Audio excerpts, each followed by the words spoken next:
Hello, welcome to Muriel's Murders. I'm Muriel and I love true crime. I'm Nick and I am not a fan. Thank you for joining us. Each week, I force Nick to listen to me tell him a story of a true crime.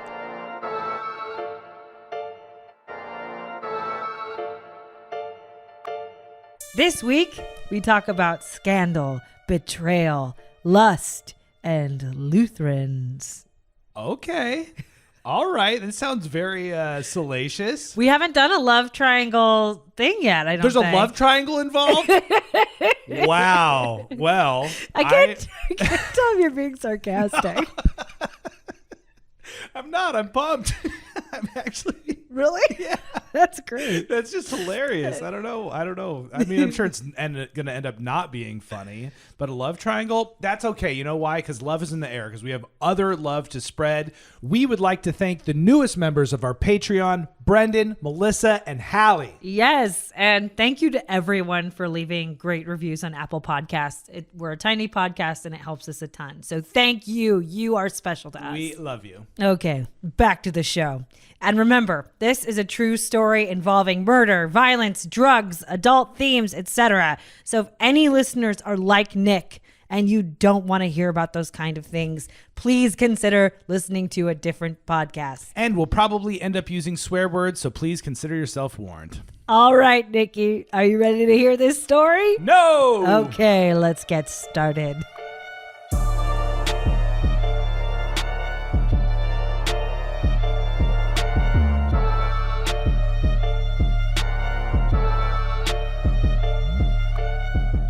All right, I am very anxious to see how long you keep me waiting until we get to the love triangle part of this story. So let's get on with it. What you got for me? Okay, my romantic boy. We are going to start in Emporia, Kansas in 1983. All right. So this is a classic Midwestern town. And remember, right now, Reagan is president. Yeah. Former dairy farmer John W. Carlin is the governor of Kansas. All right. Al Pacino's Scarface is taking the world by storm. And the average cost of a new house is $88,000. Damn. That's pretty sick. All right.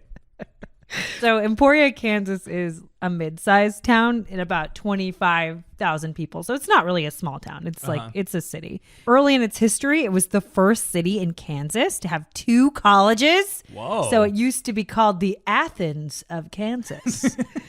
And by the time of this story, its largest employer was a meatpacking plant. So there's been some balancing out of, I don't know. Right. I get what you're saying. Dreams and Yeah, and the realities of how it works. I'm just learning that Athens had colleges in it, so that's good. What? They called it the Athens of Kansas? Yeah. Because there was 2 colleges? Well, because it's like the center of learning. Okay, well now this is the center of learning. Do you not know that? I mean, I get it. The Athenians were philosophers or something. Yeah. Okay, great. Oh, man. He surprised me. That got me. All right, we're going to continue. So this story centers around the young, vibrant, energetic families that comprise the Congregation of Faith Lutheran Church. So 32-year-old Sandra and Thomas Bird moved with their 3 kids from Arkansas to Kansas in 1982. Yeah. Tom Bird was this super charismatic young pastor, and he was sent to Emporia, Kansas by Messiah Lutheran, a different church in Missouri. All right, I'm going to be real with you right now. Okay. I don't understand religious terms, and I tried really hard to figure out what the hell these guys are talking about.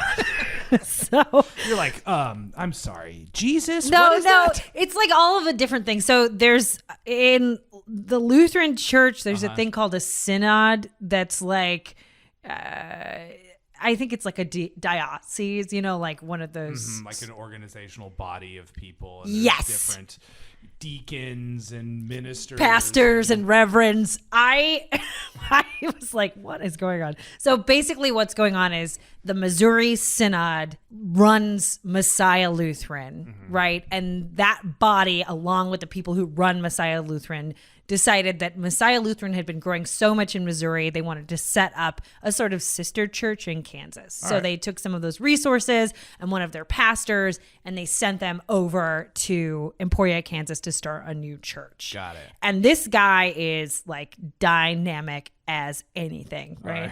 Yeah. In about a year, he had grown this new sister church in huge ways. So it had grown in attendance. It was supported by this really activities-oriented community of these young go-getters, like young families. And they had a softball team and a volleyball team and a new daycare center and lots of people coming every Sunday. Yeah, I mean, just from my sort of understanding of the culture, the early 80s was like a huge boon for like the Christian church as a community center. Well, I honestly just didn't know that. I just didn't really grow up with organized religion. So I've been to church before, and I went to a Catholic university. Yeah. But I never really was like a part of that thing. Right. But it seems to me like reading all of this, fundamentally it's this social hub. Right. You know, so Right. all of their social organizing and activities are kind of coming through the church. So these people they're playing all their organized sports together. They're doing all of their community outreach together. Yeah. They're doing camping trips together, different fellowship sort of exercises. So everybody's, it's a really connected community. Right. My understanding in that today's world, a lot of people mourn the loss of that. And, I can understand that. Yeah. I don't think I understood how much it was like also a social community cornerstone. Yeah, right. I think I just never really thought of it like that. I mean, Right. of course, that's kind of, I don't know. Of course, that's obvious maybe to most people. But Yeah, but for some people who don't grow up in church, it's like, oh yeah, church is a thing you do on Sunday. Right, exactly. Yeah. And this is like a whole lifestyle. Right. And so this is the environment that this whole story takes place. Okay, cool. So Tom Bird, the pastor, has 2 master's degrees in theology. And he was also a long distance runner in college, and he loves sports. He runs 5 miles every day. Yeah. And his wife, Sandy, is his high school sweetheart. Aw. And Sandy's, for her own part in this, is just also super energetic, Yeah. sporty. She's like petite with short brown hair. It's funny. I just want to say this. I've read a bunch of stuff about this case, and I find this to be something that happens often. Yeah. Is that women are always described by the color of their hair more than anything. It's like the guys are like, it's always the guys are their height Yeah. and their weight, Yeah. and women are always the color of their hair. Yeah.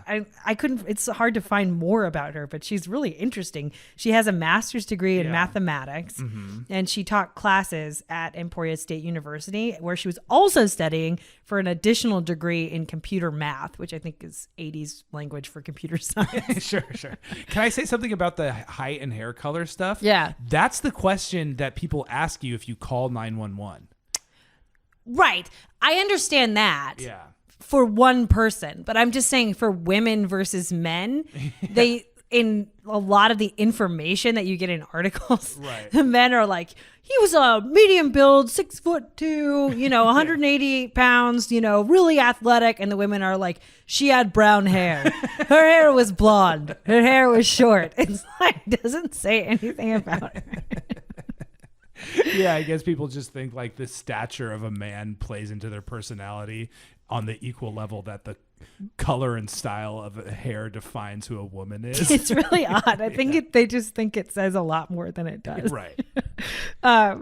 So that is the Birds, right? Now, Sandy and Tom Bird met another couple, the Andersons, at a softball game.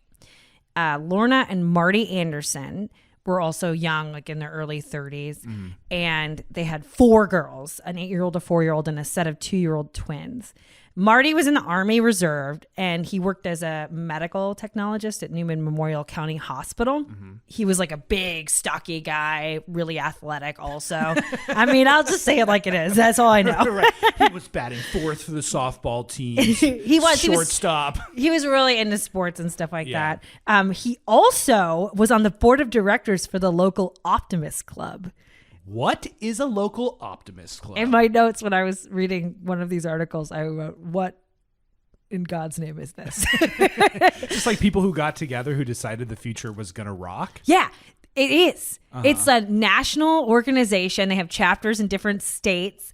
And the Optimist, and they're still around today, the Optimist Club, they believe that things are awesome. Yeah. And they work with youth. So their idea is to kind of promote positive attitudes among youth. Is there a Christian bent to it overtly, or they say it's kind of like interfaith? Their quote is something like, "We're not religious, but we aren't amoral." Okay, well, a lot of people that are not religious are not amoral. Right. So I think they're like low key just winking and smiling and saying, yes, we're kind of religious. Yeah, totally. Yeah. But they're like super happy, peppy people, and they do community outreach. And Lorna Anderson was this pretty dark-haired, soft-spoken stay-at-home mom. Okay. And she was also a super active member in the community. She volunteered through this thing called Beta Sigma Phi, which is a non-academic sorority club. So it's like fellowship among women, and then they go out and do community outreach. So they were both like Optimist Club. Yeah.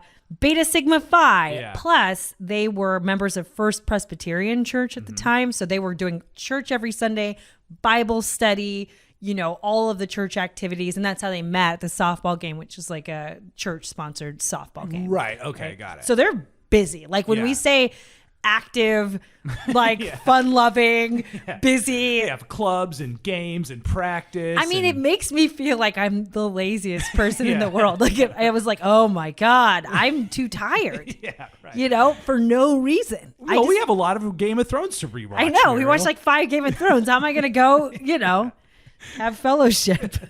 It makes me actually feel kind of like an asshole. Yeah, right. Perhaps amoral. All right.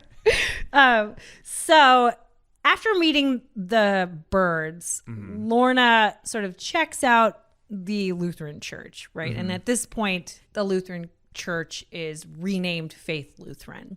So she goes and checks out Faith Lutheran, and she realizes they have the best preschool in the area. It's called the Lord's Lambs, and they needed a good preschool for their 2 twin daughters. Right, they have 4 kids. It's like probably a huge plus side to being a part of church is that your kids are kind of taken care of and around other people. Yeah, right. It's a great like socialization thing. So they jump ship. The Andersons decide to put their kids in the Lord. I always want to say Lord of the Lambs, and I think it's just from Silence of the Lambs and Lord of the Flies. Okay, all right. So you see where my brain where keeps this going. is going. Yeah. Okay. No, I mean just I don't know, man. Yeah. So the Andersons jump ship Yeah. from First Presbyterian, and they fully join Faith Lutheran. They moved the whole family over. Lorna used to hand make these little immaculate church dresses for the girls, right? And they start doing all of the church activities. They're super heavily involved with the sports and with all of the fun fellowship stuff and all that kind of stuff.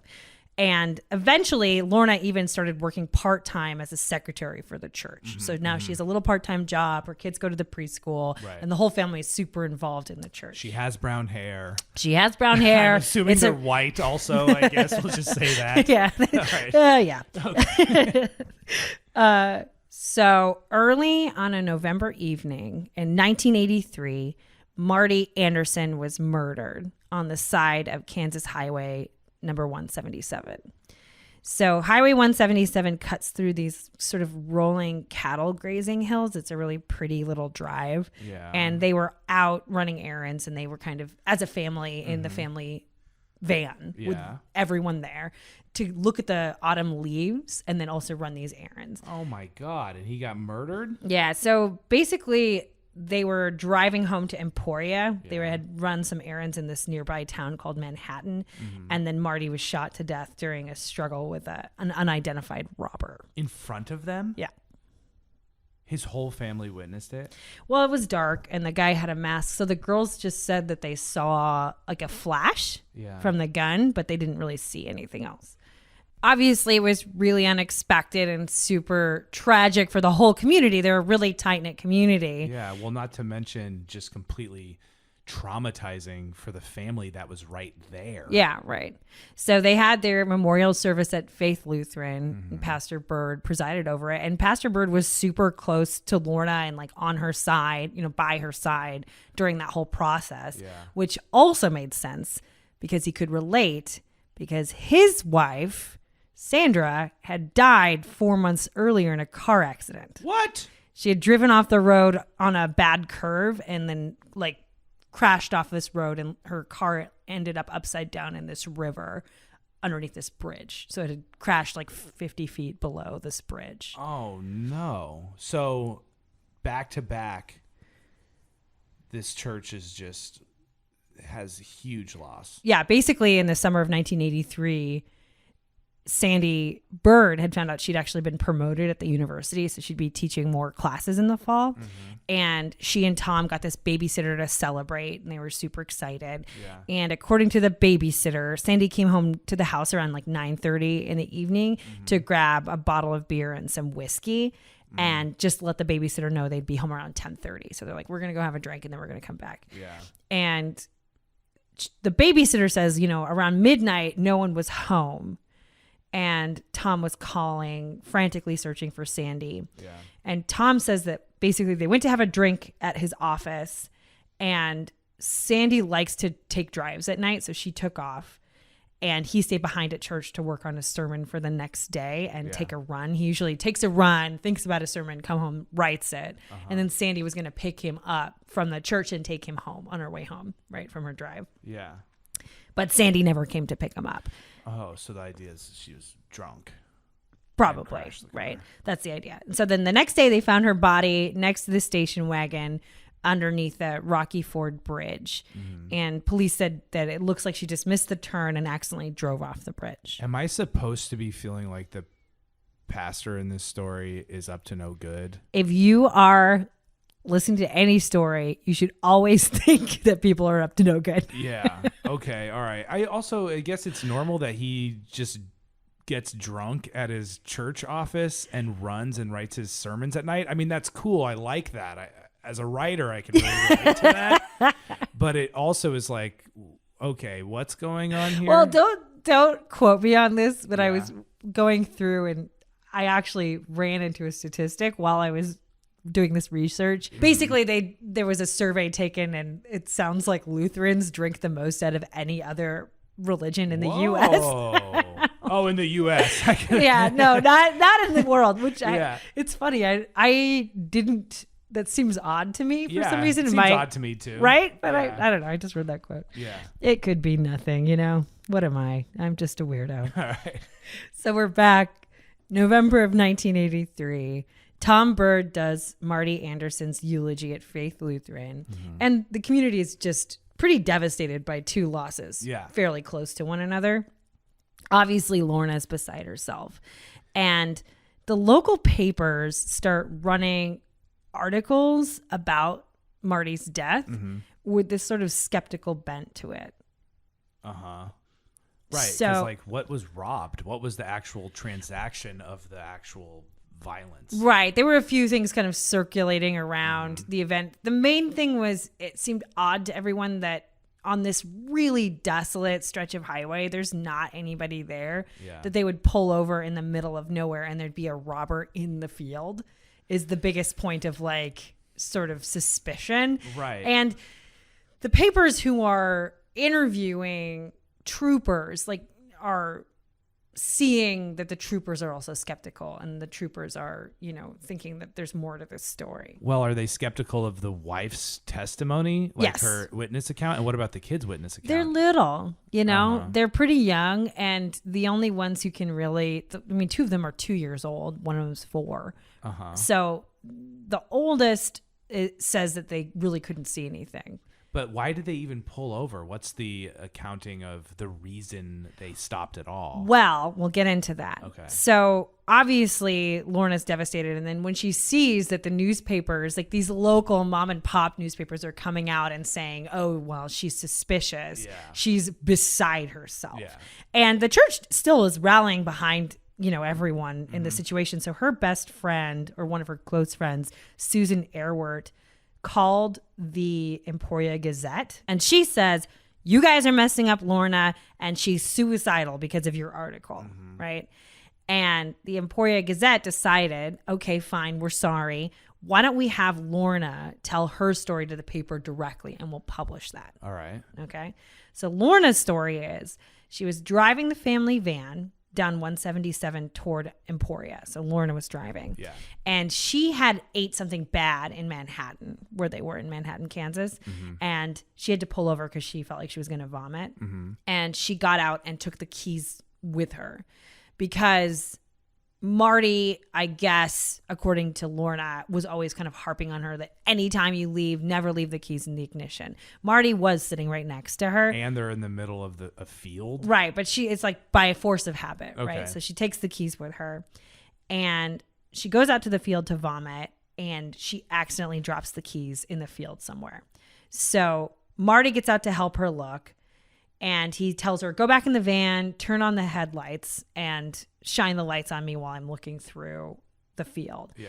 And as she's heading back to the van to turn on the light, she hears a man voice say, where's your wallet? And she turns around and she sees her husband being robbed by a masked man. And the man shoots Marty. Then the masked man grabs Lorna and he puts the gun to Lorna's head and fires, but the gun doesn't go off. So the masked man just runs away into the night. All right. So the shooting and the robbery all happens in the dark on the side of this unlit field. So that's like why the kids only saw like a muzzle flash. Yeah. And that's Lorna's story. And at this point, there's no suspect. The police, I guess, probably are looking at footprints and ballistic things, and it's like adding up to nothing. Right. There's just nothing. They can't find anything out.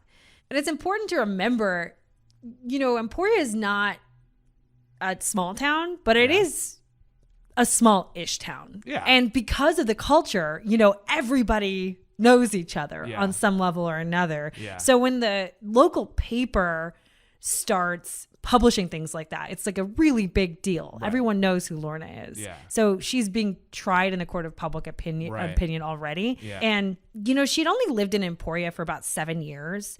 But even though she and Marty were both from small Kansas towns that were about an hour out from Emporia. Yeah, this is their hometown, more or less. Like Marty grew up outside of Wichita and Yeah. Lorna grew up in Hutchinson.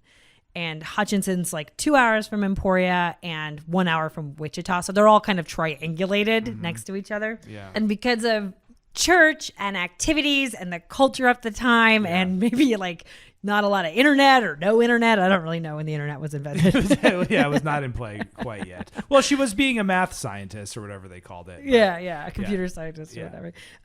But my point is that because of all those things, people really, really knew each other, even though these cities weren't too small. Right. Because you're 2 degrees of separation from anyone else. It's like, oh, my brother-in-law's cousin goes to Faith Lutheran, and then my neighbor's aunt's, I don't know, who's its name, plays on the softball team for the Presbyterian church, and so they know each other. It's just everybody really does know each other. Yeah. So the court of public opinion is very strong, Sure. And it's super stressful. Yeah. No accusations had been made at this point, but people were super skeptical. Like, why did you take the keys? And what are the odds of the bandit being right there? Right. Like people are all sort of, their own backyard sleuth. Of course. And there's other things that had to do with the Andersons. They both kind of had a reputation in the community. So Marty was known as being both hard to like and kind of hard not to like. So they say he was really like funny and charismatic, but also could be aggravating. Yeah. He did a lot of practical jokes and sort of a type of needling type of humor. Yeah, he sounds like he's popular and kind of mean. Yeah, right. That's the impression that I got. People were like, oh yeah, he's really funny, but then occasionally it crosses over to mean. Yeah. And he had been known to needle his wife in public. Like that's definitely something that people witnessed. Yeah. And he's a really big guy. Yeah. He's over 6 feet tall. He's in the Army Reserve. Yeah. And he also, at his job at Newman Memorial, he had this sort of like what people described as an irritating drill sergeant sort of mannerism. So it sounds to me like what they're saying is like maybe someone would want to kill him. Right. Or at least, right. I mean, kind of. Or at least like that nobody's, like he wasn't this perfect guy. You know, there was definitely some tension, Yeah. but also maybe he's hard to live with. You know, he used to get drunk at parties, and he was known to maybe drink a little too much at parties, and then would play pranks that would have like bad consequences. Yeah. You know, it's just stuff like that. That's like, I think a person who plays, I love pranks. Like pranks are very fun. Yeah. But a bad prank actually just sucks. It's like it can be really mean. Oh, hell yeah. Yeah. I mean, sometimes, I'll slap you in the face. Haha, that's a prank. I mean, I'm not saying he hit his wife or anything. Well, speaking of that. Oh, no. Yeah. Okay. Yeah. So Did not mean to be joking about that. it isn't something that is documented legally in any way. It's more of a rumor. Yeah. But Lorna definitely has confided in different people that he used to hit her on times. And it's complicated to piece together really what Lorna was like because of, well, I don't know, rampant misogyny, you know? But people say that she was emotional. I see what you're saying. So she's unhappy in her marriage. Yeah. Generally speaking. She also used to call Marty at work at his lab in tears over different things that were happening at the house. She was known in the community as someone who maybe had, I hate to say this, but like had drama, right? Or had needed comfort or sympathy from people in the community, and would talk to people a lot about what was going on in her life. Right. So the misogyny in the world sort of labeled her as this like hysterical sort of. A little, yeah. I mean, it's like if all of the allegations of abuse are true, then you know this is a pretty unsympathetic. Yeah. It's like betrayal. Pretty okay to ask for a shoulder to lean on. Right. Yeah. The other thing that was going on with Lorna is that even though she didn't fit this stereotypical features of a Scarlet woman, she had a pretty hardcore reputation around town for sleeping with other dudes. So that's another thing that was a rumor. Yeah, it sounds like what everyone's doing is building a case for like why she's crazy and why it was okay for her to kill him. It's odd. So some women in the community who knew them wouldn't go to parties that the Andersons were there because they were like, she always hits on my husband. Oh. So people were definitely solidly in that camp. She also was rumored to be involved with different men she worked with. They would see her late at night at hotels with men. And she was also rumored to be involved with Pastor Bird. Yeah, I saw that one coming. Yeah. So from the time Lorna started working for Bird as a secretary in 1983, there were rumors about their relationship. And after Pastor Bird's wife died, after Sandra died in July of 1983, Lorna and Bird got way closer. And that's when the rumors got really bad. So the pastor of Messiah Lutheran Church in Missouri called Bird to tell him what people were saying and that the church elders of Faith Lutheran were concerned and requesting that Laura resign as a secretary. And so it's the secretary's fault? I know. Anyway, Bird sort of countered their argument by saying Lorna is in this really troubled marriage and he was simply counseling her. So all of the church elders, they all agreed that Lorna could remain his secretary as long as she only came to the church during the hours she was being paid for. So he said, stop showing up at other times. So she's on probation.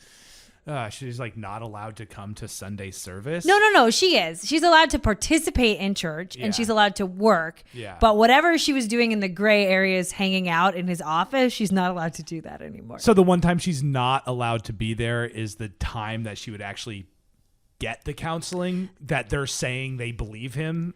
Right. I mean, I think the counseling has finger quotes all around it from everyone's perspective, but yes. Okay. So after Marty's killed and all these rumors are swirling around Lorna's involvement with Marty's death, Pastor Bird really stood by her side.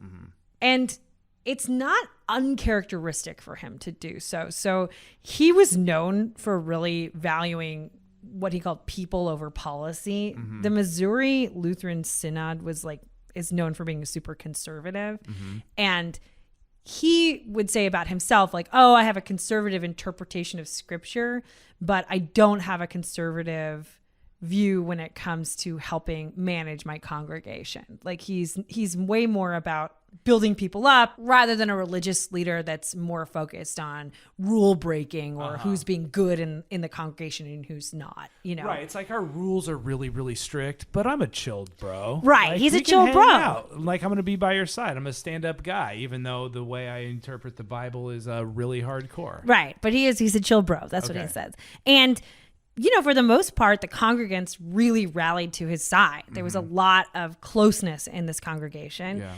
And Pastor Bird, in turn, supports his congregants. So Pastor Bird stood by Lorna's side that entire time. He also stood by her side when a man came forward to police and said he was paid $5,000 by Lorna to kill her husband. Oh. And he stood by her side when she was arrested for conspiracy to commit first-degree murder. So a man named Daniel Carter came to police after Marty's death, and he tells them he met Lorna when he first started cutting her hair in 1981 at the Mr. and Mrs. Salon.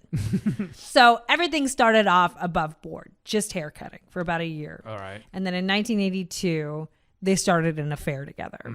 And that lasted a few months. And then in August of 1983, Lorna asks Carter to find someone to kill her husband. Because at this point, Daniel Carter was working on a construction crew and she felt he had like a good chance of finding a hitman or at least a better chance of finding a hitman than he did when he worked at the salon. Right. She's like, I'm sure some of those ruffians over there know how to swing a hammer for bad. Right. So she gave Daniel Carter $5,000 and Daniel Carter's like, well, I don't know what to do with this. So he gives it to his boss, Gregory Curry, who then paid the $5,000 to a guy in Mississippi.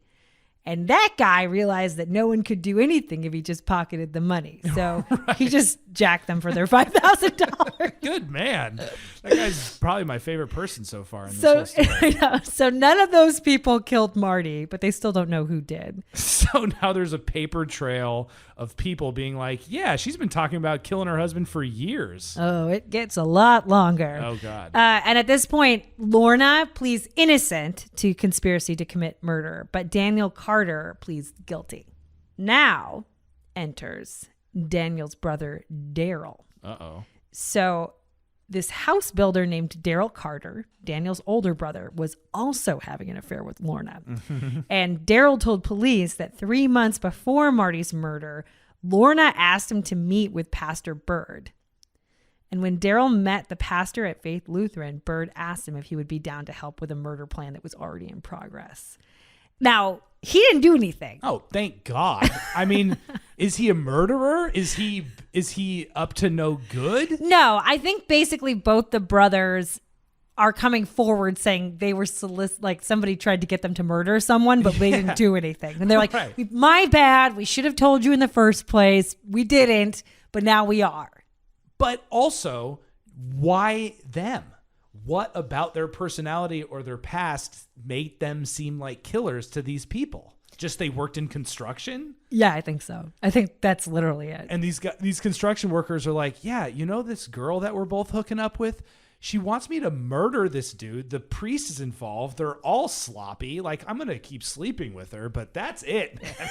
I'm not getting involved in these horrific schemes. Right. And also, Daryl Carter says after the first time they met, he didn't do anything. Yeah. But then a few months later, Marty's killed, right? Yeah. And then he gets a message from Lorna saying that Pastor Bird wants to meet up with him again just to reaffirm their trust. So he shows up, but he wears a wire. Just on his own volition? No, the cop. He's already gone to the cops Okay, at this point. all right, So okay. the cops set him up with a wire and he goes to record the Okay, I got conversation. it. And this ends up being kind of a mixed bag. We'll talk about that later when we talk about the trial with the whole recorded conversation. Yeah. But a really important thing that emerges at this point is that it becomes public that in an affidavit, Daryl Carter said during their first meeting, Pastor Bird told Carter when they're talking about killing Marty. Yeah. He tells Carter he knows of a place with a bend in the road and a 50-foot drop into a river, and that they were planning on drugging Marty and running the car off the road into the river, which is pretty much exactly where his wife died earlier that year. And how she died. Right. Right. So Bird was then arrested for criminal solicitation to commit first-degree murder. Good. All right. So Good.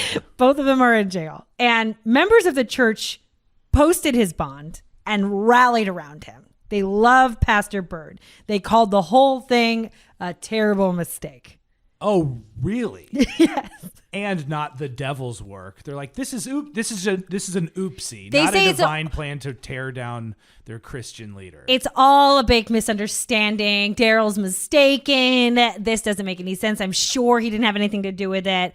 Blah, blah, blah. All right. And the church elders managed to convince Bird to take a break from delivering services like sermons until his trial date.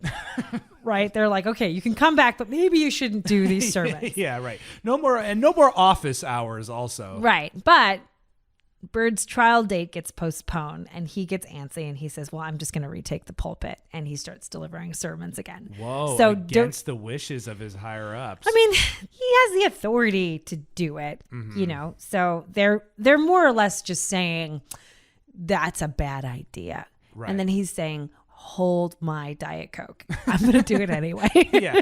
And if you stop me, it turns out I'm a murderer. So, right. So watch yourself. Watch yourself. Right. So he's delivering sermons. There's a lot of press at this point covering these sermons and being outside of the church when those things are happening. Because obviously the camera crews are showing up. I mean, he's going to be on trial Yeah. for conspiracy to commit murder. Yeah. And he's delivering sermons at this nice, cute little church Right. in Emporia, Kansas. Now, the conspiracy is for Marty, but so far no charges have been brought against him about the mysterious death of his wife. Exactly. Okay. So this is all about Marty. Okay. So people started dropping out of the church, obviously. Yeah. And eventually he was forced to resign. So 2 months after his arrest, he ends up making a farewell speech to Faith Lutheran. And he was a little bitter boo. He's pissed. Little bit. This is a right. quote from his farewell speech or his right. farewell sermon. Quote, "When I remained silent, I was judged to be unfair for not informing people. When I have spoken, I was judged to be defensive. When I looked depressed, I was judged to be full of self-pity. When I smiled and looked strong, I was judged to be failing to take matters seriously. When I acted timid, I was judged to be weak. When I acted boldly, I was judged to be manipulating. When I was indecisive, I was judged to have lost my leadership capacity. When I act decisively, I was judged to be using my position to railroad matters. To multiply the anguish of my predicament, I only hear these judgments second or third hand, so that I cannot share directly what is in my heart and my intentions to my accusers within the congregation." So basically saying all you people are haters and you're hating on me behind my back. Everything I do, you have something snippy to say about it. Double middle fingers to each and every one of you. I'm out. Yeah. And I murdered my wife. Yeah. I mean, come on, man. Like, can you just boo-hoo, dude? Yeah. But the main focus of this is that he hates rumors. You know, like he's like, do not stop talking shit about me. Yeah, you right. know. So He also sounds like an exhausting orator for what it's worth. I know. It's like, all right, dude, you made your point like 7 sentences ago. Sounds like me. Okay. So obviously things are crashing down around Pastor Bird's ears. The other thing that's going on is Sandra Bird's family is on to him. They ask authorities to reopen her case and investigate the physical evidence of her death again. Yeah. So that starts happening. And also, this is my favorite thing about small-ish town crimes, is that a bunch of townspeople started conducting their own experiments on the bridge. Yeah. So people were going down to the bridge and determining how far she would have to drive to crash over and Right. like the consistency of the gravel and how the car landed and how fast it was going. They're like, the babysitter said she had a whiskey and a beer. Well, I've had 4 of those and I'm taking this curve like a champ right now. Right, exactly. Yeah, that's funny. I mean, they are doing more investigation than the police seem to do initially. So Yeah, right. maybe it's not so crazy. Yeah. So due to a bunch of legal complications with the trial, Tom Bird's trial was actually held before Lorna's, even though Lorna was arrested first. So we are going to talk about the trial. All right. Tom Bird's parents came up from Arkansas, and his dad was actually a Lutheran pastor as well. I thought that was interesting. Yeah, a little son of a preacher man. They write songs about guys like this. All right. Sorry. And Sandra Bird's parents came up also, and they totally avoid Tom's parents at the trial. So obviously something's up there. Yeah, I can imagine so. It's like, my daughter's dead and probably your son did it. Right. And he's on trial right now. Right. For a different murder. The husband of the woman he was cheating on our daughter with. Right. Yeah, they're not hanging out. It doesn't look good. Yeah. So the press turnout was huge. And actually, for the first time in their county's history, they allowed a fixed TV camera in the courtroom. So they were filming it, and there was tons of press turnout. That actually bothered the defense. The defense wanted to get the trial moved to a different county because of all the rumors and all of the press coverage. It was just such a huge case in a smallish town. Yeah, totally. And it's just like, what, you're going to bring a jury in here or whatever? Like, they're going to be tainted by public opinion and all that. I've read that Kansas kind of has a history of like not moving trials to different locations. Oh, they don't play that game. They don't play that game. They think you need to be judged by your peers. And your peers live in your city. Yeah, and they know everything already. Right. Now, members of Faith Lutheran were testifying for both the defense and the prosecution. And the trial was a circus. And there were all these good Lutherans sort of crowding in to see which rumors were true. There were all of these rumors. One of them was that they thought the police were compiling a list of all of the people that Lorna had slept with in the town. And like people were saying, oh, I heard it's like 110 people. And it's all, like just a lot of that kind of stuff. Awful. One person told the Emporia Gazette, quote, "I've never been to anything like this before. I feel like I know them all. I've heard their names so many times before." So it's like definitely not a great sort of vote of confidence for how unbiased the jury is going to be. Yeah, right. And everyone's just writing themselves into this narrative about like how special it is that they get to be involved in this like horrific tragedy. Well, I feel like trials are always like that. Yeah. People are like, this is the story of my life. Yeah, right. I don't know. We're all inherently selfish. Yeah. So the prosecutor's case rested mostly on the idea that Pastor Bird and Lorna were lovers, which hasn't really been established yet in any sort of evidence. Marty had a $400,000 life insurance policy. So the prosecution's basically saying Pastor Bird and Lorna wanted the money. And they wanted to hook up and be together. Right. Okay. So that's why Lorna didn't choose divorce. They were just like, just murder him instead. We'll get a bunch of money. $400,000. It's just not that much money. In the 80s, it was a lot of money. Yeah, but how much? It's not 100 million. I mean, I'm just saying, it's just like people, it just seems like such small potatoes to take life. I don't know. It's really gross to me. Well, now we know what your price would be. $100 million. So the prosecution brought up a parade of witnesses. They brought up the babysitter of the Andersons, who said that she heard Lorna say on the phone, "I can't wait for Marty to die. I can't wait to count the green stuff." Oh my God. Which, like, who talks like that? I don't know. I was like, my hackles went up. I was like, she didn't say that. Yeah. But I don't know. A woman Lorna worked with testified that Lorna told her she used the church's connection with fundraising for the National Heart Institute to book fake trips and hotels with Pastor Bird. So she's saying, yeah, they definitely were doing it. Oh, I get it. The Anderson's daughter, Lori, actually took the stand and testified she saw Bird and Lorna hugging once. And Daryl Carter was the prosecution's star witness, right? So he testified all about his meetings with Bird. And he said that during one of their meetings, Pastor Bird said, quote, "I'm a man of God and I'm going to kill Martin Anderson." I feel like all these quotes are way too on the nose. I know, but that's what they said in the trial. They like really set him right on the nose. Oh my God. The prosecution did reveal that the $5,000 Lorna was attempting to use to hire an assassin came from Pastor Bird.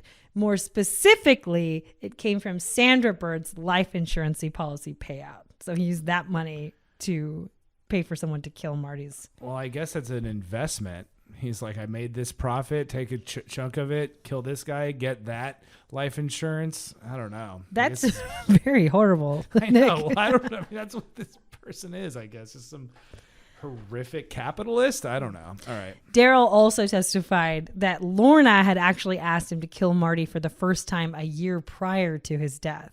And at that time, he declined to kill Marty, but he did end up having that months-long affair with Lorna.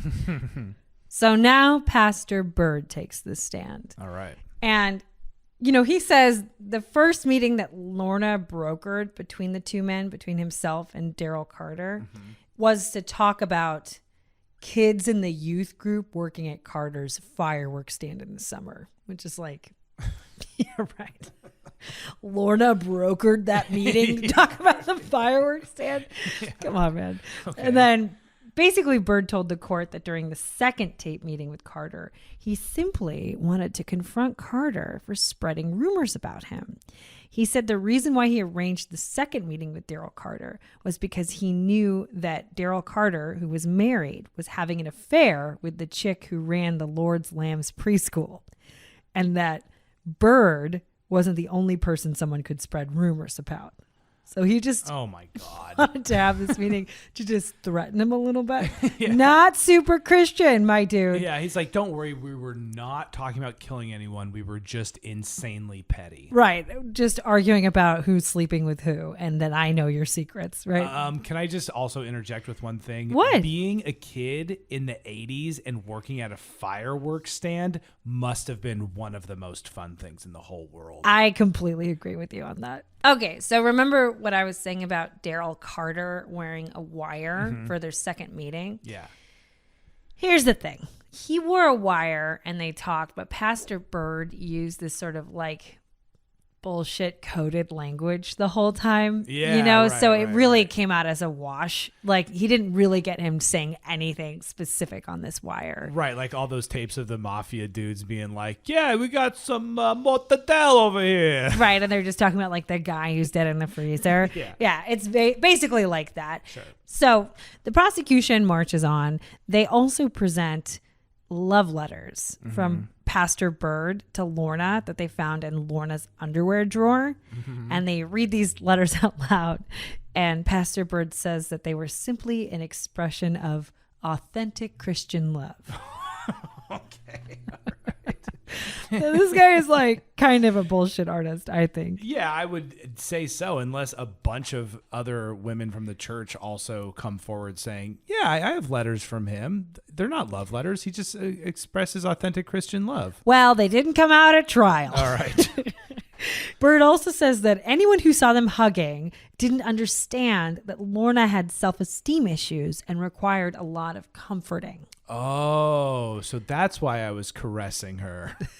So the case kind of came down at the end of the day to, do you believe Daryl Carter or do you believe Pastor Bird? And despite all of this evidence, Pastor Bird actually had a lot of character witnesses, while Daryl Carter had admitted on the stand to having 2 affairs with married women.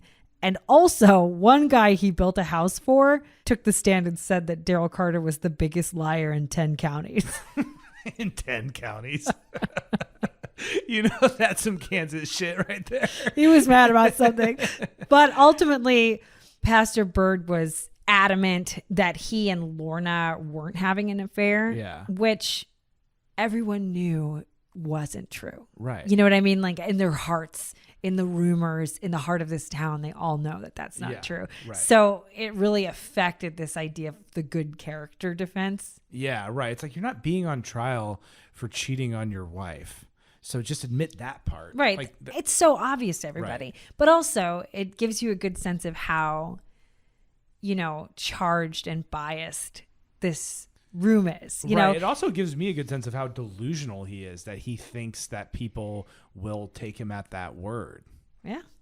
So at the end of the day, the jury finds Pastor Bird guilty of conspiracy to commit murder, and he gets sentenced to 2 to 7 years in the state penitentiary. All right. After Tom Bird's sentencing, Sandra Bird's body was exhumed, re-autopsied, after which Tom Bird was charged in her murder as well. Whoa. All right. What are they saying happened? Well, we'll get to that in a second. All right. Because we're going to go straight to Tom Bird's murder trial.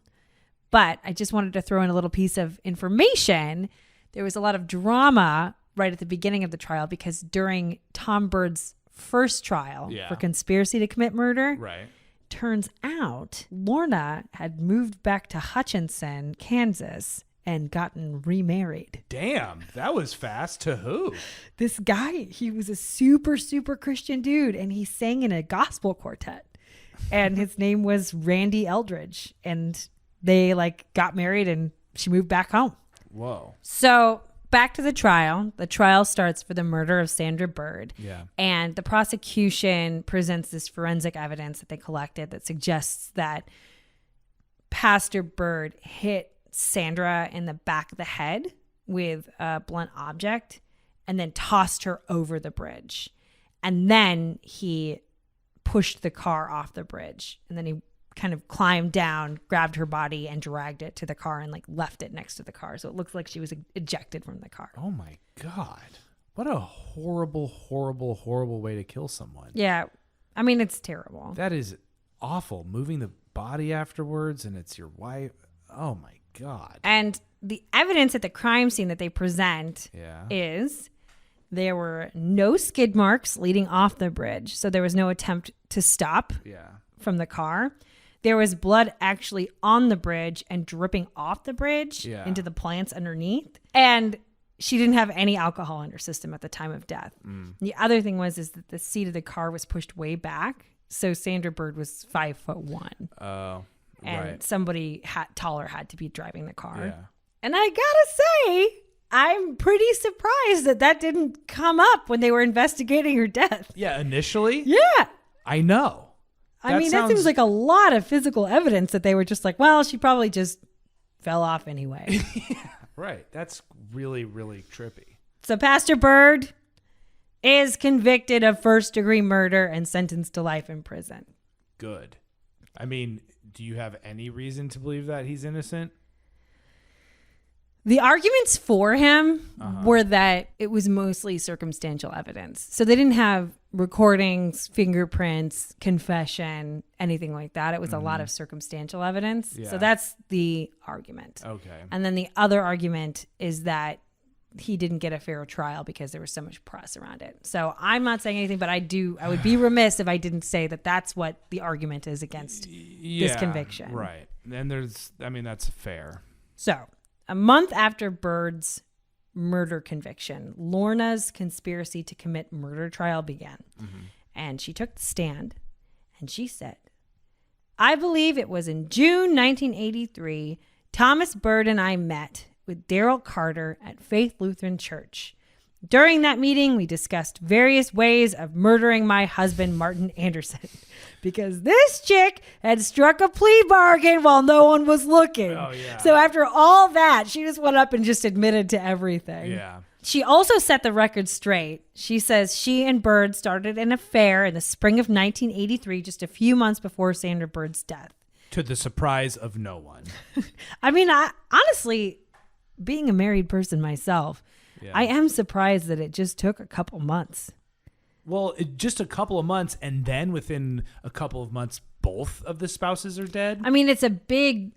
I'm not saying any murder is justified. That's not what I'm trying to say. Yeah. But you would think about something that was simmering over 5 years or a year or something like that. Right. There are cases where, obviously many, many cases where people murder their spouses over love triangles. Yeah. But I mean, it's just a relationship that's so new. It just seems like they just wanted to kill someone. Yeah, to me. Right. They were just waiting for a good excuse. They were just like, I'm a live wire. Are you a live wire? Oh, look at that. Sparks are happening. Let's do it. Let's kill some people. That's a pretty good metaphor for this. Yeah. Well, I actually. just thinking back to the beginning of this episode when I was so excited about the love triangle. Yeah. Right. Yeah. Boy, that's what I get for being excited about love triangles. I mean, she said later in this interview with the Los Angeles Times about their relationship, she said, I had a real problem not feeling good about myself. Tom was very supportive, very encouraging. He told me that I was not what he needed in a wife, but that he could make me into what he needed. Whoa, manipulator. And then for his part, later, Bird's quoted saying this of their relationship, quote, She was emotionally attached to me. And on my end, there was a need to be needed. I liked the idea of being needed. So I unprofessionally let that happen. But it was more emotional than physical. His grand sin in this whole thing is that he was unprofessional. That's how he talks about his Yeah. part in this. It's really interesting to listen to him sort of soft shoe his way through all of Yeah. this stuff. It sounds like that all the time. Yeah. So Lorna pleads guilty to 2 counts of criminal solicitation to commit first-degree murder and received a sentence of 5 to 18 years. Even with Lorna's guilty plea, a lot of members of Faith Lutheran stayed behind Pastor Bird. They all thought Lorna was lying about Bird even being involved. Yeah. And then this is the crowd of people who say the evidence is really circumstantial and the trial should have been moved to a different county. Right. So who did kill Marty? Well, in 1988, Lorna pleads guilty to second-degree murder. She says she knew Marty would be murdered when she stopped her van on the side of the road, and she fingers Tom Bird as the gunman. She even gives police tips that lead them to an irrigation pond where they find the gun used in Marty's killing. Oh, well. And it's Marty's gun, which I was just like, damn. So All right. they go to trial. Remember, Lorna has pled guilty already at this point. Yeah. They go to trial for Pastor Bird, and he's acquitted of everything. Acquitted? They don't convict him. They say there's not enough evidence. So Lorna is sentenced to 15 years to life for second-degree murder. And then Pastor Bird just serves the rest of his sentence for conspiracy to commit murder for Marty and first-degree murder for his wife. So he's going to be in jail for a long time, even though he's not convicted in Marty's actual killing. Yes. Yeah. He actually ends up serving less time than Lorna, though, at the end of the whole thing. So in 1990, of course, Lorna and Randy Eldridge get divorced. That was not a great start to a marriage. Yeah, Randy was like, whoops, wow. That was a vortex. So Lorna obviously is in prison, and she earns her college degree with honors in prison from University of St. Mary. Okay. And then in prison, she met a child welfare officer named Terry Moore. So Terry Moore worked for an organization that was helping her daughter, Lori, at the time. It was helping her daughter, Lori, visit her in prison and do other things with her life. Okay. So Terry would escort Lori to the prison for visits. And that's how he got to know Lorna. In 2004, she married Terry Moore. She has got away with her. I know. People love to get married to her. And like I said, even though she committed lesser crimes overall, she ended up doing more prison time than Bird. So she had 21 years in total. Now, current day, 2021, Yeah. she's out of prison, living back in her hometown of Hutchinson, married to Terry Moore, and she's the CEO of a nonprofit called Interfaith Housing. And that's a faith-based nonprofit that helps find housing for low-income people and teaches financial planning classes. Well, I hope she's sorry for what she did, and now she's helping people. I hope that that's true. Does it seem like a legit organization? Yeah. They actually released a press release that detailed her whole life and how she felt about it and her side of things and how she came to. I just was like, damn, that's a turnaround. Yeah, well, I mean, hopefully her Christianity had a shred of authenticity within her, that there was some spirituality there, and she, is now helping the world be a better place. Well, she looks very happy in all her photos. With hair as brown as an oak tree. Okay, so whatever happened to Bird? So Pastor Bird in 1988, right around the time that Lorna was saying that he killed her husband, remember that other murder trial? He actually remarried in prison as well. Damn. He married a preschool teacher named Terry Lynn Smith, who he met at a church function shortly after his wife's death / shortly after he killed his wife while he was actively having an affair with Lorna Anderson. So that's how they met. Really cute, be cute story. Yeah, And in prison, he started an organization called Convicts for Christ. And then later, he taught a marriage enrichment course to other inmates with the help of his new wife, Terry. I would love to take that class. I want to know some of the tidbits he's dishing out. As of 2004, he lived in Kansas and was working as a fucking marriage counselor. Oh my God. And to this day, he has never admitted guilt to any of the crimes he was convicted or suspected of committing. He's never admitted any guilt. This is a quote from him from the Los Angeles Times while he was still in prison. All right. And this is kind of about how he wasn't getting granted parole because he wouldn't admit that he was guilty. He says, quote, "I can't take responsibility for what I've been convicted of. I took my wife's life for granted, but I didn't take her life. I can't take responsibility for the crime. Freedom is a state of mind.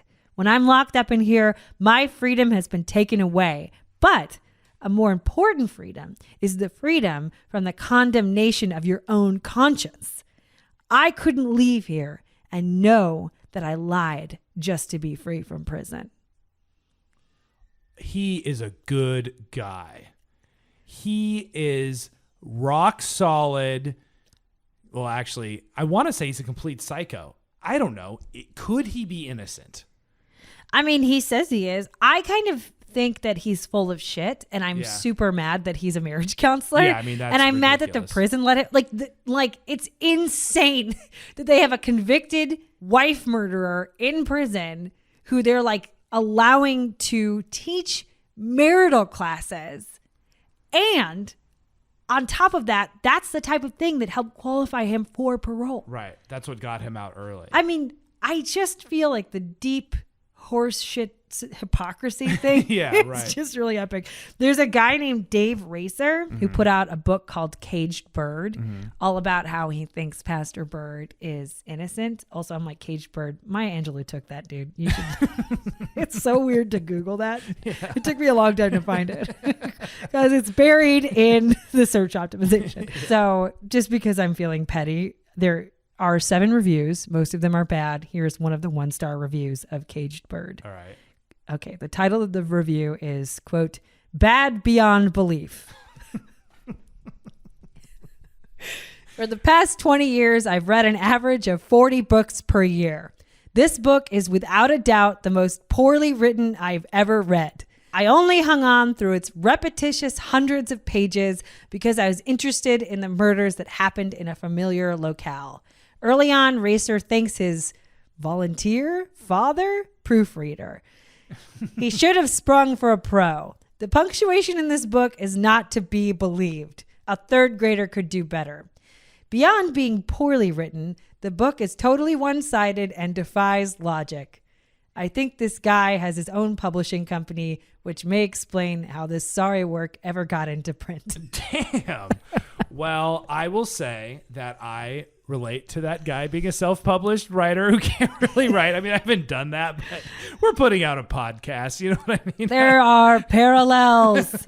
But he's kind of our people. I do wonder if maybe, is it possible that Bird could have written that himself while he was in jail? I mean, No, Dave Racer is really like this huge, he's a real guy and is this huge supporter of Bird. All right. I don't even think he knew him. He like knew him from a friend of a friend, but he was outraged that the pastor was in prison. It's just like, okay, dude. So to conclude, no one has ever been charged in the death of Martin Anderson. And Faith Lutheran Church is alive and well and still holds services today. Well, God bless them. I'm sure they do. Literally. I'm sure they do a lot of good in the world. How you feeling about your first like murder triangle true crime story? It makes me feel a little dirty that the people are still out there in the world. You know what I mean? Mm-hmm. Feels like we're involving ourselves in the story, just like how those people at the trial felt like they really had something to contribute and were like a part of the narrative. You know what I mean? that's what true crime is. Yeah, right. Yeah, I mean that's why we're drawn to those stories, because we are those people. We're just doing it from a podcast. So for this episode, we used information from the essay by Calvin Trillin that he originally wrote for The New Yorker. The essay is called Rumors Around Town. It's an awesome essay if you get a second. It's a great read. And the other resource I used was an article called Who Killed Sandy Bird? And that was by Scott Kraft for the LA Times. Muriel. What? You nailed it. Did I? Yeah, you did. Listen, a little while back you said you don't like stories that have a lot of trial in them. And then I wrote this one and I was like, oh no, this is like 70% trial. So I hope you liked it. Muriel, you did a damn good job of making a trial fun. You want to know what my favorite part about doing this podcast is? Yes. You gassing me up at the end of every podcast. I'm proud of my wife. Thank you so much for listening to Muriel's Murders. As always, Muriel did all the research and I did all the sound engineering, editing, and post-production. To help support this podcast and to unlock exclusive episodes, please sign up for our Patreon at www.patreon.com/murielsmurders. I also draw and animate little bonus content for Muriel's Murders, plus Muriel and I collaborate on some pretty fun animations, and those are the bits of art that populate our social media feed, so you can please find us at Muriel's Murders on Instagram, Twitter, YouTube, and TikTok if you want some cartoons in your life. That's right. If you want to look inside Nick's crazy brain, you will find some delightful cartoons. Our DMs are open. Hit us up. Plus, you can email us at murielsmurders@gmail.com. And if you enjoyed this, rate and review Muriel's Murders on Apple Podcasts because it really does help us grow. Our music is by Mario Castellini. Find him on Instagram at Castellini Beats. Thank you to Ryan and Ryan at Campfire Media. And if you want more of me and Muriel minus the murder podcast, check out our non-murder podcast. Hella in Your 30s comes out every Monday wherever you get your podcast. Thank you so much. See you next time.